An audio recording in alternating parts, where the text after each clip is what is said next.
গরমে মন প্রাণ জুড়িয়ে যাওয়া ঠান্ডা ঠান্ডা কুলফি মালাই রেসিপি নিয়ে চলে এসেছি। কি করে বানালাম চলো শেয়ার করি। ফুল ক্রিম মিল্ক নিয়ে নিয়েছি 1 লিটার, কিছুটা পরিমাণ কেশর দিয়ে গরম করতে রেখে দিলাম। এবারে কাজু, আমন্ড, তরমুজের বীজ, কিশমিশ আর এলাচ দিয়ে এটাকে মিক্সারে গুঁড়ো করে নিয়েছি। এবারে দুধটা গরম হয়ে এলে তার মধ্যে 3টে মিল্ক পাউডার মিশিয়ে দিয়ে যে গুঁড়োটা করে রেখেছিলাম সেটা মিশিয়ে দেব।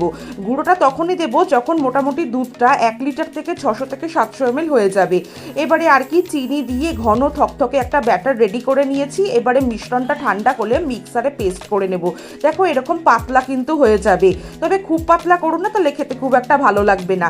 এবারে আমি কাগজের কাপ নিয়েছি, তোমরা চাইলে কিন্তু কুলফি মোল্ডও নিতে পারো। তার মধ্যে দিয়ে এরকম ফয়েলে চাপা দিয়ে তার উপর থেকে একটা করে কাঠি গুঁজে দিয়েছি। আমি 24 ঘন্টা রেখেছিলাম বলে এত সুন্দর উঠে আসছে, চট করে কিন্তু গলেও যাচ্ছে না। তোমরা চাইলে কিন্তু 12 থেকে 15 ঘন্টা রেখেও এটা ঠান্ডা ঠান্ডা সার্ভ করতে পারো। এরকম কুলফি মালাই পেলে বাইরের কুলফি মালাই কিন্তু আর খেতে